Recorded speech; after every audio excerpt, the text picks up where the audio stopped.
सिर मुकुट कुंडल तिलक चारु उदार अंग विभूषणम् नवकंज लोचन पंचमुख कर कंज पदकं दारुणम्।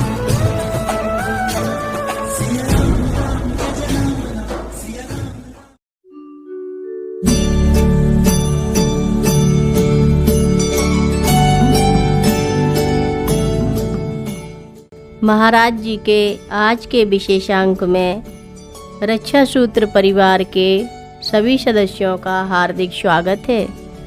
बाबा जी के भक्तों को राम राम, बोलो सीताराम। एक शाम महाराज जी एक सड़क पर कुछ महत्वपूर्ण लोगों के साथ बैठे थे, जैसे कवि, न्यायाधीश और अधिकारी। जैसे ही वे महाराज जी के चारों ओर खड़े हुए, उन्होंने उनसे पूछा, तुम क्यों नहीं बैठे? कुछ हिचकिचाहट के साथ उन्होंने सड़क पर बैठ गए। तुरंत महाराज जी उठ गए। ठीक है, चलो चलते हैं। मैं आगरा में काम कर रहा था और जब जब महाराज जी वृंदावन आते थे, मैं उन्हें 10-15 रुपए के प्रसाद के साथ देखता था। मैं देखता था कि अन्य लोग बहुत ज़्यादा प्रसाद लेकर आते हैं, इसलिए एक रविवार को मैं काफ़ी बुरा महसूस कर रहा था, क्योंकि मैं सिर्फ इतना ही प्रसाद ले आ सकता हूँ। सोमवार की सुबह मैं काम पर जाने से पहले उनके पांव छूने के लिए इंतज़ार कर रहा था और मैंने खुद से सोचा, मेरी सीमाएं हैं। मेरे 10 रुपये किसी और के 10,000 के बराबर हैं। ठीक उसी वक्त महाराज जी अपने कमरे से बाहर निकले और कहने लगे, हमारे दरबार में अजीब लोग मेरे पास आते हैं और 10 रुपये देकर कहते हैं कि वे 10,000 रुपये दे रहे हैं।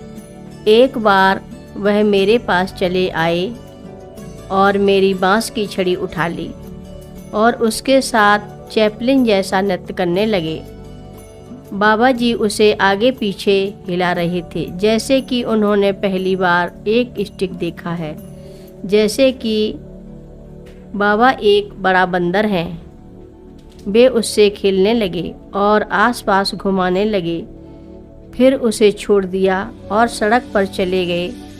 वह दर्शन का अंत था। उस वक्त मैं वश में ही था जिसने इसे होते हुए देखा था। एक सुबह महाराज जी के सामने जलने वाली अंगीठी के भट्टे की राख थी, जो बहुत ही कम थी, इसलिए उन्होंने कुछ लकड़ी रख दी और बेशक वह लकड़ी धुएं से भरी हुई थी और आग नहीं लग रही थी। फिर महाराज जी ने कहा कि उस पर केरोसिन डालें, जो उन्होंने ऐसा ही किया, लेकिन फिर भी आग नहीं लगी। बड़े धुएं के बाद भी धुआं उठ रहा था। महाराज जी आगे झुके हुए थे, देख रहे थे और फिर अचानक हो गया धड़ाम। आग धीरे धीरे बढ़ी और छत तक पहुंच गई। महाराज जी आगे झुके हुए थे, बड़े आनंद से उछलते हुए और हाथों की तालियां बजाते हुए वापस उछल पड़े। वे बहुत खुश थे। 1971 के सर्दी में भीड़ बहुत बढ़ने लगी और महाराज जी ने लोगों को अलग अलग स्थानों पर जाने के लिए कहना शुरू किया। मुझसे कहा गया कि मैं पुरी जाऊं। उन्होंने यह भी कहा कि मैं रास्ते में गोयंका को भी मिल सकता हूं। मैं एक समय से महसूस कर रहा था कि मुझे वास्तव में ध्यान के बारे में कुछ सीखना चाहिए, इसलिए मैं बोध गया और वहां 40 दिन तक रहा। उस दौरान मेरा मन बहुत ही स्पष्ट था, जैसा कि मैंने पहले कभी नहीं अनुभव किया था। जब मैं दादा के घर वापस आया, महाराज जी वहीं थे। मुझे नहीं पता था कि मैं उनके प्रति अपने प्रेम को नए तरीके से महसूस कर रहा हूँ या फिर मेरा हृदय बंद था। शायद दोनों ही थे, लेकिन मैं सिर्फ एक व्यक्ति को अलग अलग काम करते हुए देख रहा था और मैंने पहले महसूस किया था कोई ताजगी और खुलापन था, लेकिन उस उत्साह और गर्माहट का अभाव था। मैं वहाँ 2 या 3 दिन रहा और आशा की वापसी का इंतज़ार कर रहा। जो मैंने पहले महसूस किया था और मैंने देखा कि यह लोग ऐसे तरीके से खुल रहे हैं जिसमें मैं चूक गया था। मैंने महाराज जी से प्रार्थना की और फिर भी कुछ बदला नहीं। कथा लंबी है, आगे की कथा सभी भक्तों को अगले भाग में सुनाएंगे।